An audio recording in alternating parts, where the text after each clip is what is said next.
성경 말씀은 시편 37편 23절 말씀입니다.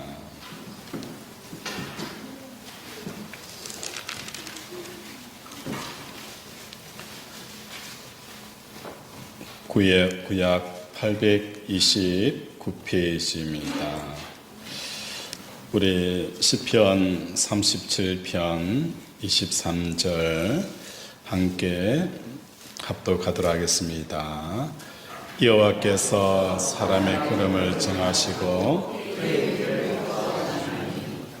아멘. 오늘 함께 배울 말씀은 우리가 가야 할 길이라는 제목을 가지고 몇 가지 교훈을 받도록 하겠습니다.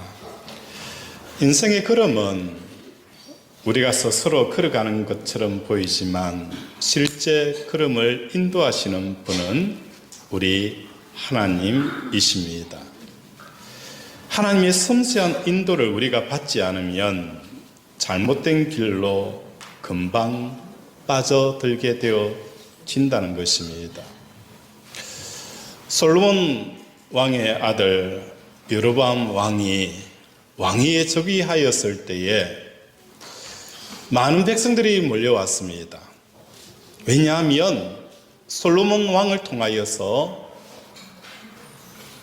예루살렘 성과 또 많은 성을 건축하여서 이 노동이 너무 힘드니까 이젠 우리는 좀 편하게 해달라는 요청이 들어온 거예요.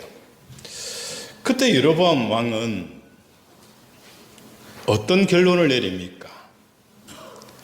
젊은 신하들의 이야기를 듣고 나이 많은 대신들의 이야기를 듣지 않습니다. 그래서 내 아버지는 너희를 채찍하였더라면 나는 정갈로 너희를 채찍하리라 라고 답함으로 말미암아 나라가 두 조각이 나게 되어진 거예요.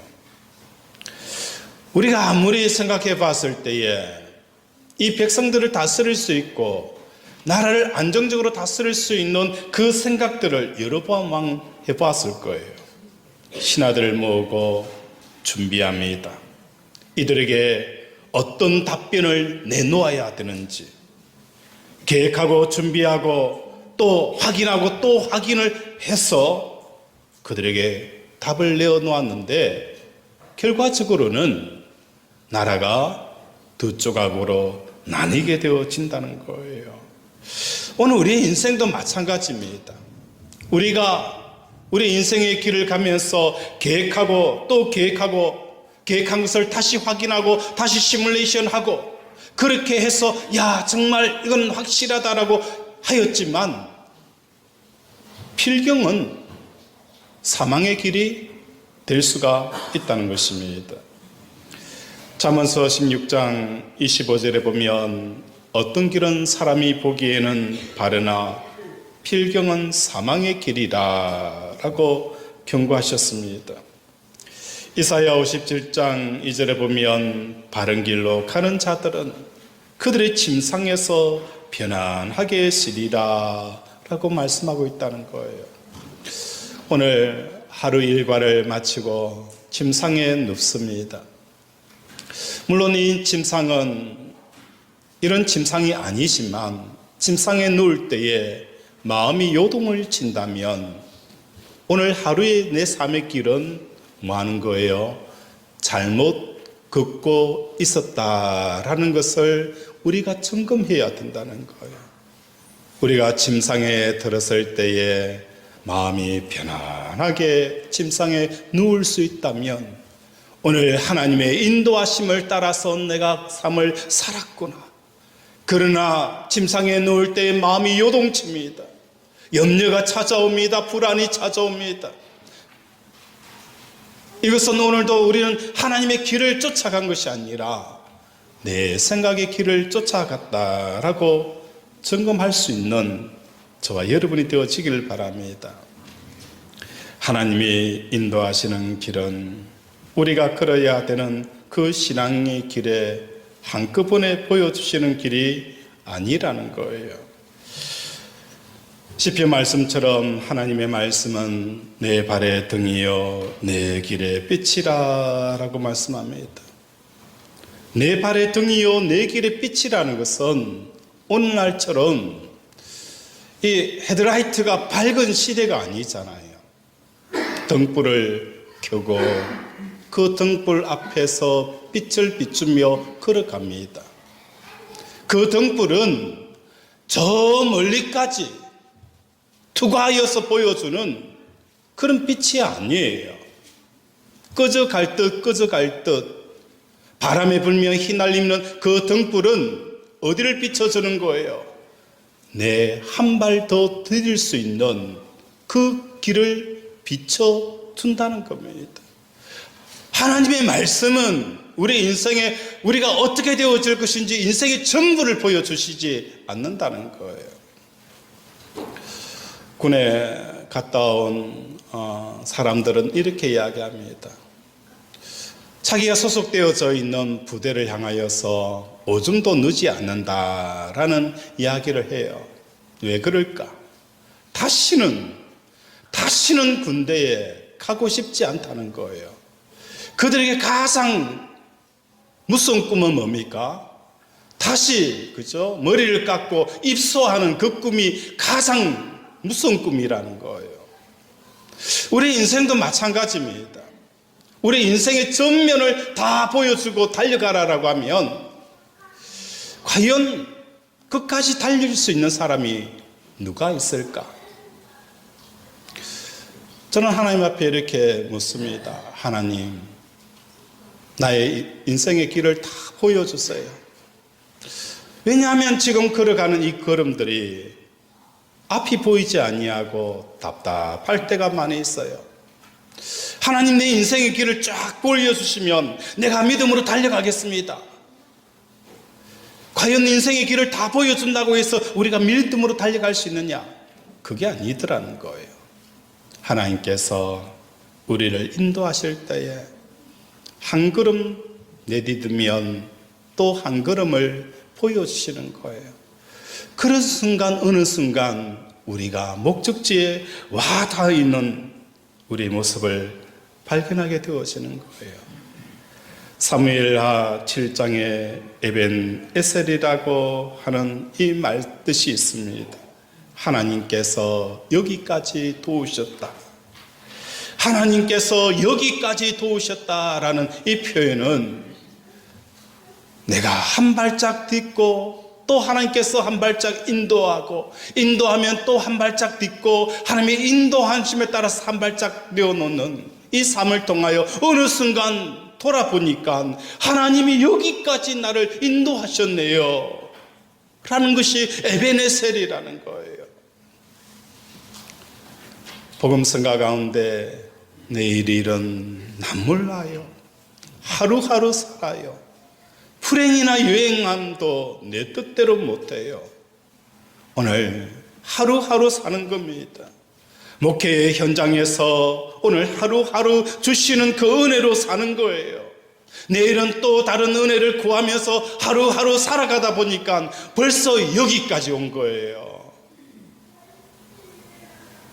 처음 개척교회에서 여기까지 올 때까지 한 번도 이 길을 알았더라면 아마 이 길을 오면서 머뭇머뭇거렸을 거예요. 그런데 오늘 당하는 환난도 하나님께서 뭐 하는 거예요? 오늘 넘기니까 또 하나님께서 나를 이만큼 인도하셨더라는 거예요. 또 자고 나면 하나님께서 또 이렇게 인도하시고 그것이 10년이 되어지고 11년이 되어지고 어떤 경우는 20년, 30년, 40년이 되어져 보니까 하나님께서 여기까지 인도하셨네요 라는 고백을 하게 되어진다는 것입니다. 하나님의 인도하심은 한 걸음 한 걸음 우리를 인도하신다는 것입니다. 우리는 조급하게 빠르게 가기를 원하지만 하나님은 속도가 중요한 게 아닙니다. 하나님은 속도가 중요한 것이 아니라 어느 방향으로 가느냐, 주님과 함께 동행하는 이 방향성이 중요하다라고 말씀하는 거예요. 그래서 오늘도 하나님께 묻고 방향성에 맞춰서 나아가는 저와 여러분이 되어지기를 주님의 이름으로 축원을 드립니다. 이것이 바로 하나님을 범사에 인정하는 겁니다. 하나님과 범사에 인정하고 하나님과 동행하는 것이라는 것입니다. 오늘 본문의 말씀은 하나님께서 우리를 구원하시고 우리의 신앙생활 가운데 정해놓으신 아주 큰 길이 있다라고 말씀합니다. 이 첫 번째 길, 하나님께서 우리에게 가야 할 그 정해놓으신 길이 있다라고 말씀하는데 그 길이 어떤 길일까요? 바로 십자가의 길이다라고 말씀합니다. 여호와께서 사람의 걸음을 정하시고 그 길을 기뻐하시나니 특히 구원받은 하나님의 사람들, 하나님의 자녀들은 마음대로 살면 안 되는 것입니다. 세상에 구원받지 못한 사람들은 아무 목적 없이 향방을 알지 못하고 막연하게 인생을 살아가고 그 인생의 길을 걸어가고 있습니다. 마치 존재하지 않는 신기루를 잡는 것처럼 세상의 마음에 두고 막연하게 인생의 길을 걸어간다는 것입니다. 오늘 네이버 뉴스에 보니 비트코인이 7만 불이다라는 이런 내용이 떠올랐습니다. 많은 사람들이 신기루 같은 비트코인을 향하여 사람들이 우르르 몰립니다. 또 어떤 사람들은 AI 쪽으로 사람들이 몰려듭니다. 어떤 사람들은 반대쪽으로 사람들이 몰려들어갑니다. 어떤 사람들은 사람 쪽으로 사람들이 우르르 몰려갑니다. 정치 쪽으로 몰려들어갑니다. 성공을 향하여서 몰려들어갑니다. 막연하게 신기루 같은 그것을 찾기 위해서 그들은 그들의 인생의 길을 접어들고 있다는 것입니다. 그러다가 막히고 어려워지면 인생의 길을 포기해버리고 또한 자살하게 되어지는 이런 안타까운 경우가 종종 발생하는 것입니다. 구원받은 우리들은 하나님이 정해놓으신 그 길이 있다는 것입니다. 사도행전 20장 24절 우리 한번 찾아볼까요? 사도행전 20장 24절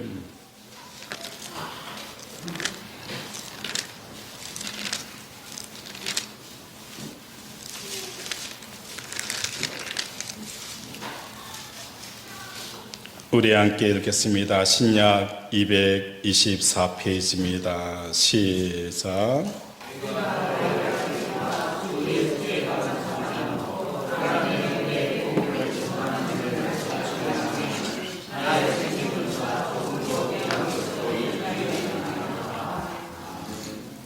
하나님께서 우리에게 정해놓으신 그 길은 신기루 같은 그 길을 쫓아가는 게 아닙니다.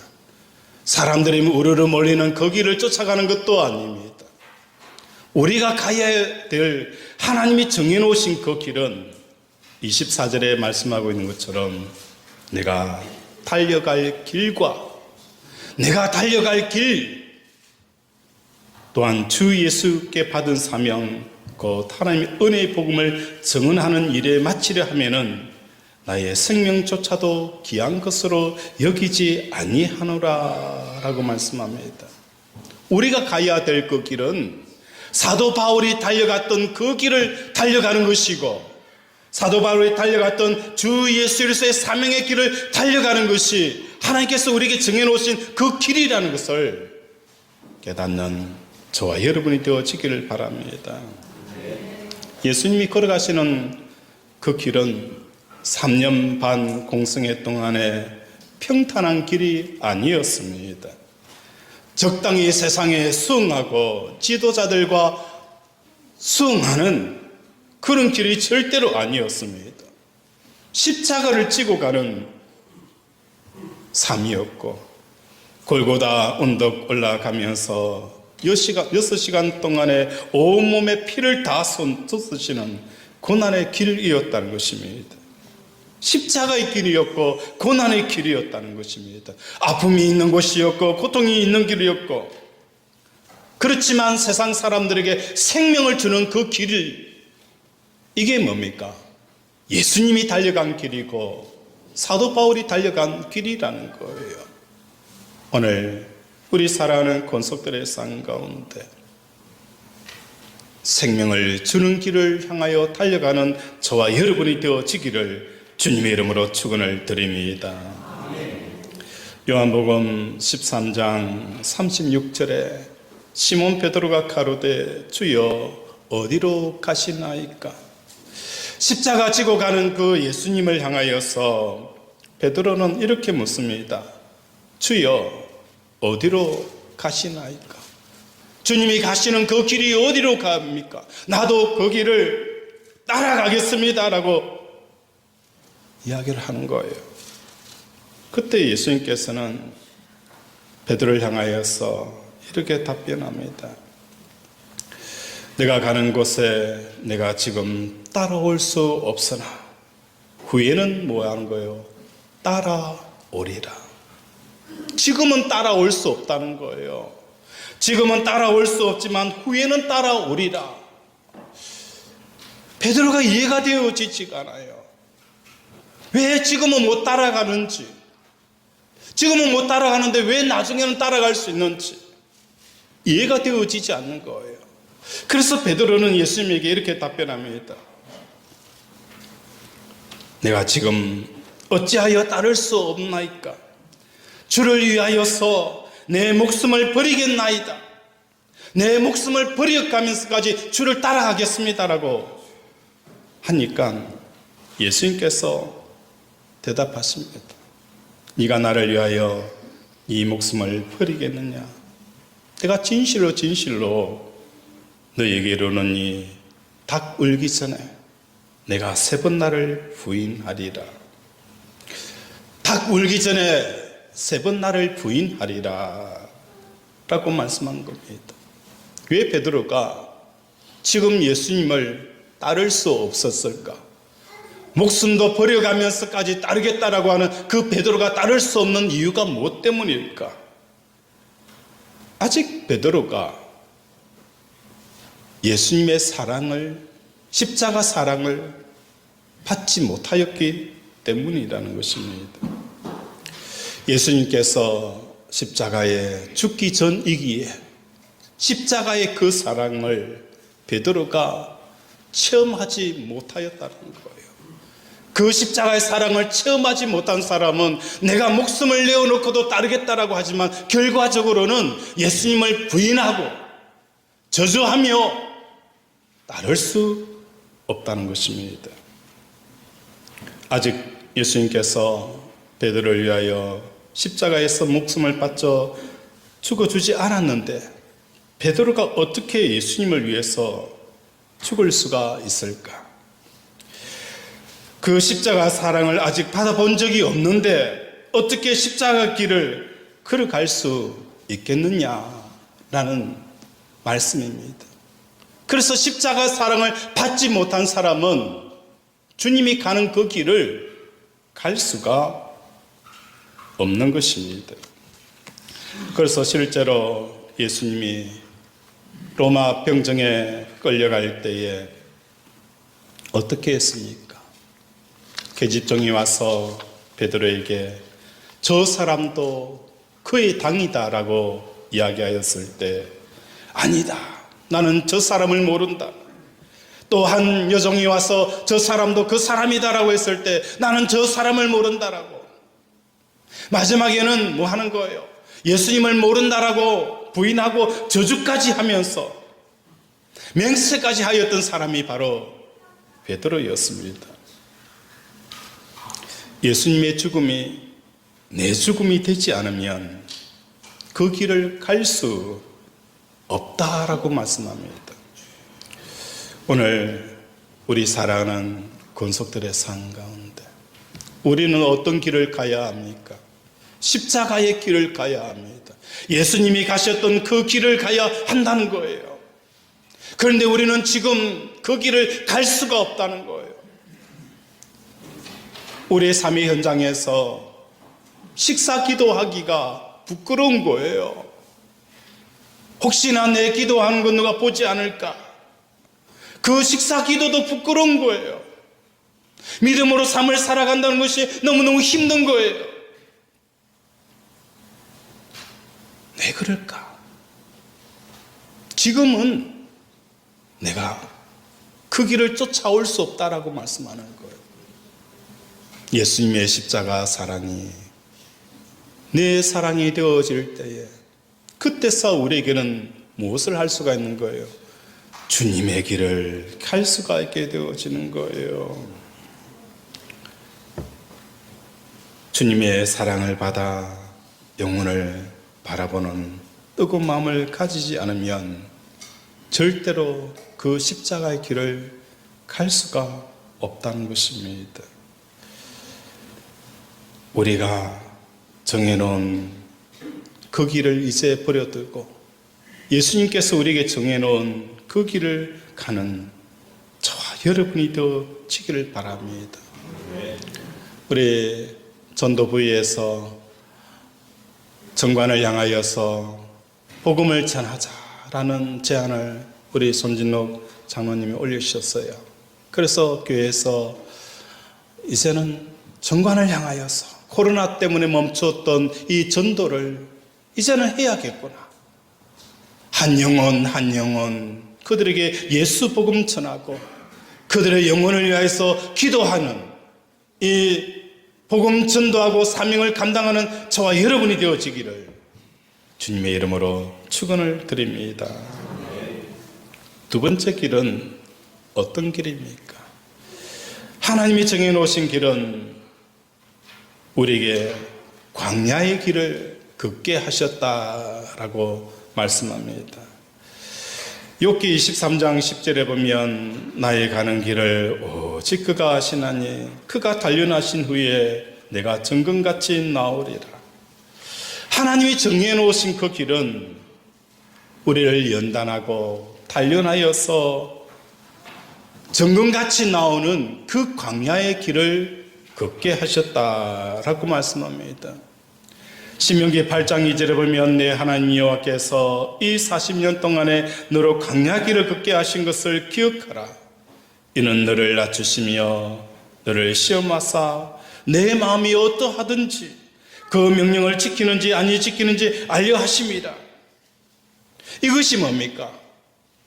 광야의 길을 걷게 하신 뚜렷한 목적이라는 것입니다. 우리가 걸어야 할 길은 십자가의 길, 사명의 길인 동시에 광야의 길을 걷게 하신 것입니다. 우리가 구원받고 바로 천국으로 데려가면 얼마나 좋겠어요. 내가 예수 믿고 구원받아서 천국으로 들어가면 얼마나 좋겠어요. 그런데 하나님께서는 그렇게 하지 않았어요.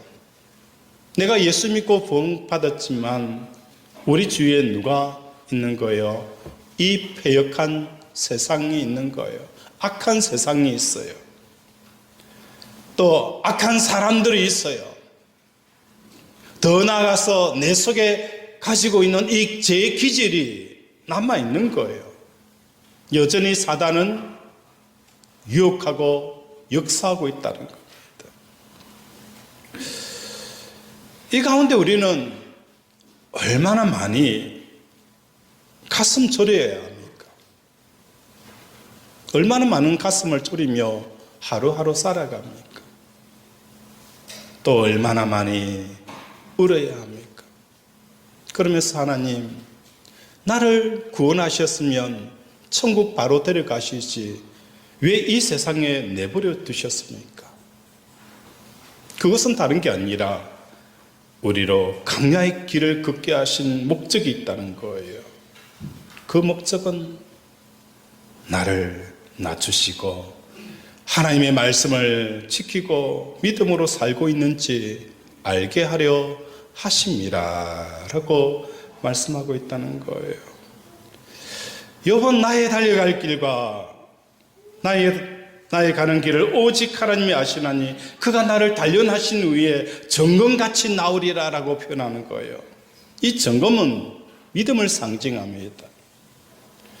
보통 점검을 24K라고 표현을 하죠. 그러면 18K나 14K 같은 경우에는 불순물이 들어가 있는 것입니다. 불순물을 빼내어야 점검이 되어지는 우리 신앙의 불순물이 없어진다는 것입니다. 그래서 하나님께서 우리에게 정하신 그 광야의 길은 우리를 점검으로 만드는 하나님의 놀라운 계획의 길이라는 것입니다. 사람들은 등 따시고 배가 부르면 제일 먼저 올라오는 게 뭡니까? 제가 올라옵니다. 우리들의 생활이 모든 게 풍족하면은, 모든 것이 갖춰져 있으면 얼마나 좋겠어요. 그 모든 게 갖춰져 있다라고 하여서 사람들은 뭐 하는 거예요? 신앙생활을 잘한다. 그 신앙생활을 잘하기가 너무 어렵더라는 것입니다. 광야 그 길을 통하여서 하나님께서 우리에게 말씀합니다. 믿음이 뭔지, 하나님과 겸손히 동행하는 것이 무엇인지를 우리에게 말씀을 하는 거예요. 광야하게 되어지면 생각나는 게 있잖아요. 요한복음 3장 16절에 하나님이 세상을 이처럼 사랑하사 독생자를 주셨으니 이는 저를 믿는 자마다 멸망치 아니하고 영생을 얻게 하려 합니다. 하나님이 이처럼 세상을 사랑하는 것이 뭐냐? 하나님이 이처럼 세상을 사랑하사 독생자를 주셨는데, 이처럼이라는 이 요한복음 3장 16절에 표현되어져 있는 이처럼이라는 것은 민수기 21장에 나타나 있는 모세가 광야에서 노뱀을 높이 달아 올린 적, 쳐다본 적 나음을 얻었더라라는 것이 뭡니까? 이처럼이라는 거예요. 여호와 하나님께서 이스라엘 백성들이 무엇을 먹을까, 무엇을 입을까, 그 먹는 문제 때문에 모세를 원망하고 하나님을 원망한 거예요. 그래서 하나님께서는 그들에게 불뱀을 통해서 물려 많은 사람들이 고통 가운데 신음할 때에 하나님께서 그들을 구원하는 그 구원의 메시지가 민수기의 그 메시지였어요. 하나님께서 이처럼 세상을 사랑한다는 것은 구리뱀을 만들어서 그것을 쳐다본 적 나음을 얻었더라 라고 표현을 하는 겁니다. 이 내용은 다른 게 아닙니다. 우리 교회에 보면 들고양이 3마리가 있어요. 들고양이 3마리가 있는데 이 고양이들이 겨울철 춥고 배고프니까 사모가 고양이 밥을 주고 또 춥지 않도록 집을 줬어요. 그래서 이 2마리는 우리가 자주 키우는 고양이라서 집을 주고 밥을 주는데 어느 순간에 보니까 보지 못한 큰 숭놈 고양이가 교회에 와서 그 2마리 고양이의 밥을 뺏어먹고 또 집을 차지하여서 그곳에 자는 거예요. 그러니까 우리가 돌보고 있는 그 들고양이 2마리가 제대로 먹지도 못하고 집에 또 들어가지 못하고 밖에서 벌벌 떨고 자는 거예요. 그래서 한날은 보니까 그 고양이 집을 어디에 놔뒀느냐, 현관문 앞에 딱 놔뒀더라고요. 왜 여기 놔뒀을까라고 생각을 해보니까 우리가 돌보고 있는 이 고양이는 우리가 손을 내미면 와서 좋다고 핥기도 하고 우리 바지에다가 자기 얼굴을 막 밑대기도 해요. 우리를 알아봐요. 그래서 우리가 오더라도 도망을 치지 않아요. 그런데 이 숭놈은 우리만 보면 후다닥 후다닥 도망을 가버려요. 그래서 집 가까이에, 현관문 가까이에 집을 놓으니까 그 숭놈 때문에 들어가지 못하였던 고양이가 그 안에 들어가서 자는 거예요. 왜? 우리와 친밀하기 때문에 우리 가까이에 있더라도, 우리를 보더라도 도망하지 아니하고 그 보금자리에서 잠을 자더라는 겁니다. 오늘 하나님께서 이처럼 세상을 사랑하사라는 이 민수기에 나타나 있는 구릿뱀 사건은 다른 게 아닙니다. 인생을 살아갈 때에 하나님의 친밀한 사람들이, 친밀한 자가 하나님께서 예비하신 그 은혜를 마음껏 누리게 되어진다는 거예요. 하나님과 친밀한 교제 가운데 있게 되어지면 하나님께서 그 양들을 향하여서 주시고자 하는 그 풍성한 은혜들을 누리게 되어진다는 거예요. 구릿뱀을 쳐다본다는 것, 어찌 보면 우리 인생을 살아가다 보면 불뱀에 물려서 고통하고 신음할 때가, 열병이 오를 때가 얼마나 많이 있습니까? 그때 하나님께서 우리에게 내어놓은 그 대안은 그 하나님의 치밀함 속에서 구릿뱀을 쳐다본 적 나음을 얻는 기적을 일으킨다는 겁니다. 하나님의 치밀함 가운데 있지 않는 사람은 하나님께서 제시하는 그 노뱀을 쳐다보는 이 대안을 받아들이지 못하는 거예요. 어떤 사람은 이야기할 거예요. 하나님, 우리가 지금 불뱀에 물려 있는데 이 의학적인 문제는, 질병의 문제는 의학적인 접근을 통하여서 풀어야 되는 게 아닙니까? 의학적인 접근의 방법을 우리에게 주셔야 우리가 이해가 되어지고 그것을 순응하여서 치료를 받을 것 아닙니까? 하나님의 치밀한 가운데 있지 않는 사람은 하나님께서 내놓은 이 노뱀의 대안을 아멘으로 받아들이지 못하는 거예요. 아멘으로 받아들이지 못하면 치료의 역사, 구원의 역사가 일어나지 않는다는 겁니다. 경제적인 문제를 많은 성도들이, 하나님, 경제적인 문제를 풀어가기 위해서는 경제적인 해법을 주셔야 내가 해결되어지지 않습니까? 어느 사람을 통해서 많은 자금을 내가 받든지, 대출을 받을 수 있는 대출의 길이 문이 열리든지, 돈이 많은 사람들을 나에게 붙여주시든지, 경제적인 해법은 경제적으로 풀어야 되지 않습니까? 하나님의 대안은 그렇지가 않았어요. 하나님과 친밀하게, 그의 친밀한 가운데 있는 사람들은 구원의 역사를 경험하게 되어지는 거예요. 오늘 이 세상의 소망은 무엇입니까? 교회라는 겁니다. 어찌 보면 2000년 전에 한 사람인 예수 그리스도가 십자가에 못 박혀 죽는 이것이 이 땅의 소돔과 고모라 같은 이 지악으로 간영할 때에 그들을 향한 하나님의 해법이고 대안이었다는 거예요. 아무도 십자가에 달린 예수 그리스도를 주목하지 않았습니다. 하나님께서 내세운 그 방법을 주목하지 않았습니다. 우리 인생이 어떻게 구원을 받는지 그 구원의 방법을 말씀 속에 찾지 않는다는 거예요. 다른 방법으로 찾는다는 겁니다.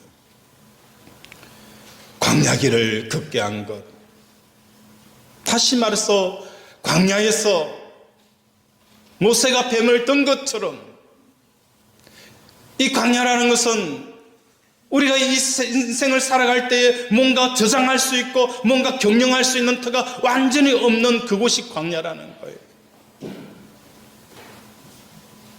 아무것도 없는 이 상황 가운데서도 하나님을 바라본다는 것, 이게 뭡니까? 하나님께서 우리에게 보여주시는 광야길을 걷게 하셨다라고 표현합니다. 다니엘이 바벨론의 포로로 잡혀갔습니다. 많은 사람들이 생각을 합니다. 하나님께서 우리를 버리셨다. 그래서 우리는 포로로 잡혀가 있어. 그곳에서 그들은 신앙을 지킬 이유가 없었어요. 신앙을 지킬 이유가 없었다는 거예요. 그러나 다니엘은 왕의 지위에서부터 자기 자신을 경건케 하는 거예요. 나라를 빼앗겼어요. 종으로 살아갑니다.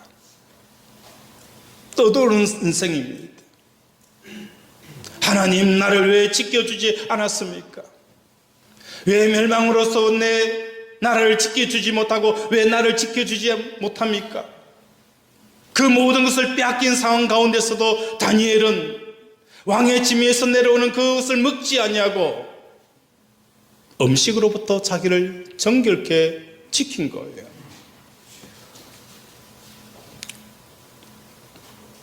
그때에 어떤 역사가 일어나는 거예요. 술객과 방백들보다 10배나 많은 그 지혜가 다니엘에게 임하게 되어진 것을 우리에게 보여주는 것입니다. 오늘 우리 사랑하는 권속들의 삶 가운데 하나님의 말씀을 지켜 행하는지, 사람이 무엇으로 사는지 그것을 오늘도 알려고 광야길을 걷게 하셨다라고 말씀하는 것처럼 오늘도 우리가 가야 할 그 길을 통하여 십자가의 길을 걷게 하시고 사명의 길을 걷게 하시고 교만함을 내려놓고 하나님과 동행하는 이 길을 걷는 우리 권속들이 되어지기를 주님의 이름으로 축원을 드립니다. 말씀을 생각하며 함께 기도하기를 원합니다.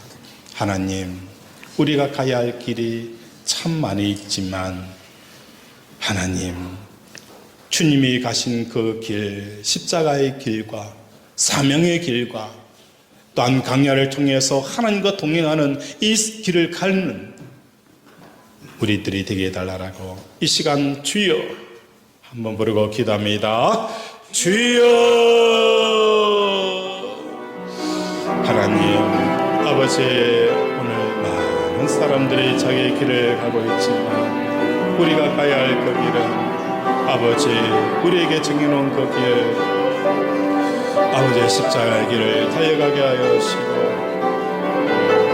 아버지 사명의 길을 달려가게 하시고 또한 아버지 광야의 길을 걷게 하여 주셔서 하나님과 겸손히 동행하는 우리 권속들 되게 도와주시옵소서. 아버지 불쌍히 여겨 주시옵소서. 긍휼히 여겨 주시옵소서.